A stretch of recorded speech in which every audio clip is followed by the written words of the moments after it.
प्रभु का। प्रहलाद जी पूरी मंडली के साथ चलते चलते आज नगर की ओर निकल आए।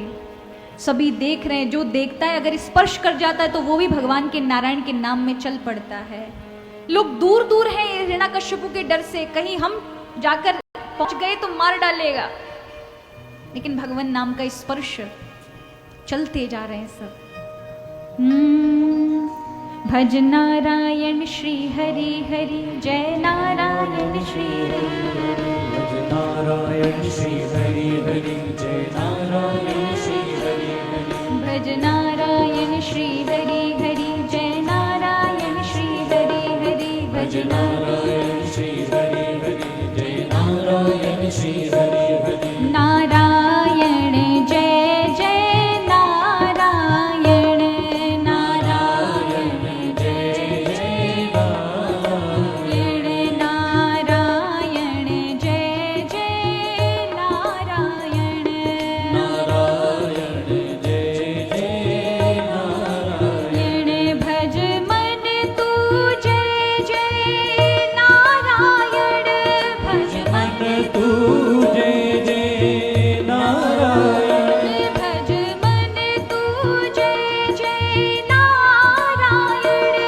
भज मन तू जय जय नारायण, भज मन नारायण श्री हरि हरि, जय नारायण श्री हरि हरि, नारायण श्री हरि हरि, जय नारायण श्री हरि हरि, जय नारायण श्री हरि हरि, भज नारायण श्री हरि हरि, नारायण श्री हरि हरि, भज नारायण श्री हरि हरि, जय नारायण श्री हरि हरि, नारायण श्री हरि हरि, भज नारायण श्री हरि हरि, नारायण श्री हरि हरि, जय नारायण श्री हरि हरि, जय नारायण श्री हरि हरि, हरि भज नारायण श्री हरि हरि। भज नारायण श्री हरि हरि। और जैसे ही नारायण नाम की महाराज उद्घोषणा नाम सुना, हिरण्यकश्यप महल की खिड़कियों के बाहर आ गया और देखा उन टोली में, बच्चों की टोली में, नगरवासियों की टोली के बीचों बीच मेरा बालक ये प्रहलाद ऐसा उद्दंड साहस कर रहा है और जाता है, प्रहलाद को स्पर्श करता है कि वह भी भगवान के नाम में खो जाता है।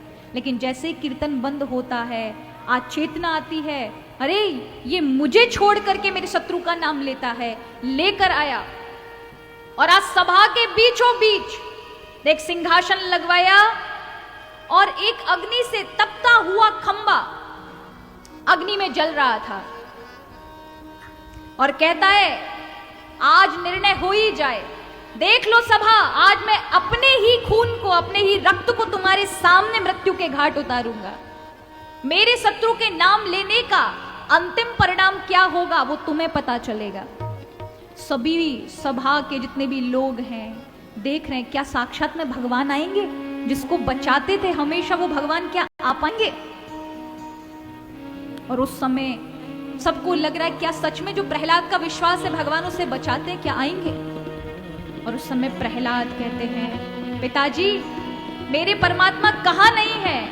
अरे मूर्ख, आज मुझे साक्षात में दिखा, पहले तेरे उस परमात्मा को मारूंगा फिर तुझे मृत्यु के घाट उतारूंगा। प्रहलाद कहते, पिताजी वो सब जगह है, आप में भी है। अरे दुष्ट, मुझ में नहीं हो सकता, कहाँ है वो तेरा भगवान? पिताजी कहाँ नहीं है, कहाँ इस खंबे में हो सकता है?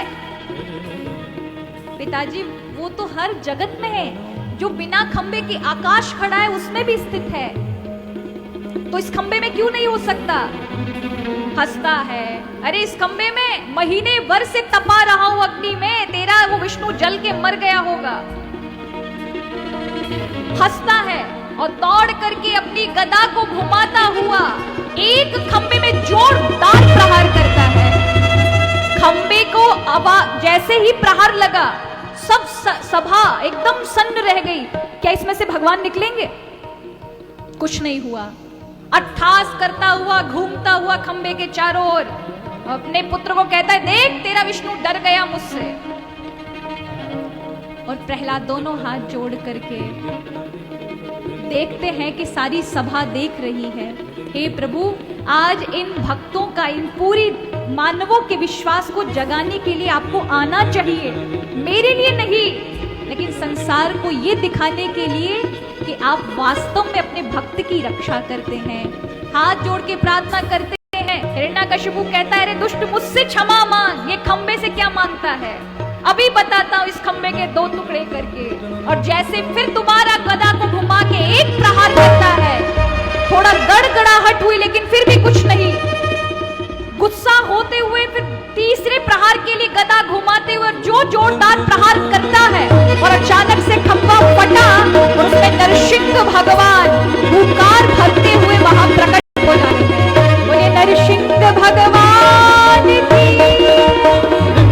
इतना भयंकर रौद्र रूप था, आंखें तांबे की तरह जल रही थी, पूरा आधा शरीर सिंह का, आधा मानव का, बड़े बड़े नख और लार टपक रही थी। ऐसा भीषण स्वरूप देख करके हिरण्यकशिपु डर गया। भगवान ने तिनके की तरह उसे उठाया और उसे लेकर के देहरी पर चले गए, अपनी गोदी में बिठाया और कहा, याद कर अपने वरदान। बोले आप नहीं मार सकते मुझे, कप रहा है शरीर, हाथ से तलवार छूट रही है, ये कौन आ गया। प्रभु कहते, तेरा काल हूं, मांग अपने वरदान जो तूने मांगे थे, आज तेरे सारे वरदान का त्राण करूंगा। कहता है मैं शस्त्र से नहीं मर सकता, ना अस्त्र से। प्रभु ने कहा, ये नख से मारूंगा, तुम मुझे नहीं मार सकते, ना मैं ऊपर मरूंगा नीचे। भगवान ने कहा, बीच जांघों पे रख के मारूंगा, ना मैं बाहर मरूंगा ना अंदर, बीच देहली पे रखकर मारूंगा, फिर भी नहीं मार सकते। मैं 12 महीने में से किसी में नहीं मरूंगा। भगवान ने कहा, 13वां महीना तेरे लिए बनाया है, अभी आने वाला है ना, 18 को आरंभ हो जाएगा पुरुषोत्तम मास। ये अधिक मास भगवान ने इनके लिए बनाया, हिरण्यकशिपु के लिए।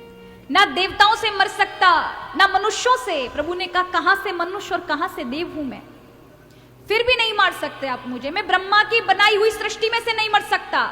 भगवान ने कहा, ब्रह्मा हमें नहीं बनाता, हम ब्रह्मा को बनाते हैं। मूर्ख, यही तूने गड़बड़ कर दी, इसलिए तेरी मृत्यु निश्चित है। और भगवान इतने क्रोध में आ गए, मेरे भक्तों को सताया, कुक्षी फाड़ी, अंतड़ियों की माला निकाली और धारण कर ली, रक्त पीने लगे। इतना भयंकर रूप देख करके ब्रह्मा जी दोनों हाथ जोड़ करके प्रार्थना करते हैं, नतोष्मि अनंताय दुरंत शक्ति विचित्र वीर्याय पवित्र कर्मणि विश्वस्य सर्ग स्थिति संयमांगुणै स्वलीलया संधत्ते मात्मनः। हे प्रभु, आप इस क्रोध को शांत करिए, आप अनंत शक्ति से संपन्न हैं, आप दुरंत शक्तिमान हैं। हे हरि जी, आप ही सृष्टि का संहार लय करने वाले हैं। प्रभु आप अपने आप को शांत, पर प्रभु का वो रौद्र रूप शांत नहीं हो रहा। अंत में प्रहलाद जी को आगे किया और भक्त को देखकर भगवान शांत हो गए, अपनी गोदी में बिठाकर भगवान चाट रहे हैं। अब ध्यान देना, संसार में जो आपको बुराइयां दिखाई पड़ती हैं ना, वो वास्तव में बुराइयां नहीं है। किसी कारण के कारण बुराइयां आपको ज्यादा दिखती हैं। संसार में 2 प्रकार के लोग होते हैं, एक होते हैं अशद और एक होते हैं सद, यानी एक अच्छे और एक बुरे। लेकिन इनकी संख्या बहुत कम होती है। बुराई की भी संख्या केवल 5% है और अच्छाई की भी संख्या 5% है। लेकिन जो आपको बहुत सारे बुराइयां दिखते हैं ना, वो बीच वाले लोग हैं जो फॉलोवर होते हैं, जो अच्छाई के साथ जुड़ जाएं तो फिर संसार में अच्छाई दिखाई पड़ती है, और यदि बुराई के साथ जुड़ जाएं तो बुराई। ये जो प्रजा है हिरण्यकशिपु की, ये वो लोग हैं फॉलोवर। ये संसार में ऐसे लोग मिलेंगे। हिरण्यकशिपु बुराई है केवल एक, और एक और अच्छाई है प्रहलाद, जो एक ही है। लेकिन पूरी प्रजा हिरण्यकशिपु के प्रभाव में आकर के उसी को भगवान मान के और गलत कर्म कर रही थी। लेकिन जब प्रहलाद से जुड़ी तो वही बुराई वाली प्रजा, आसुरिक प्रजा, भक्त बन गई। तो याद रखिए, ये बहुत महत्वपूर्ण होता है कि आप किसके साथ जुड़े हैं। समाज में बुराई केवल 5% है और अच्छाई भी 5% है। जो 90% लोग होते हैं ना, ये फॉलोइंग होती है, फॉलोवर्स होते हैं। अच्छाई का इंजन आगे लग गया तो 90% उसके पीछे चल जाएंगे। बुराई का इंजन आगे लग गया तो 90% उसके पीछे चले जाएंगे। अब आपके ऊपर निर्भर है कि आपके सामने इंजन कौन सा लगा हुआ है, अच्छाई का या बुराई का। और जैसा इंजन लगा होगा वैसा ही आपका स्वभाव और व्यवहार बन जाएगा। इसलिए बुराई हम सबकी देन है। अब आपको खुद को सोचना होगा आपको किसके सामने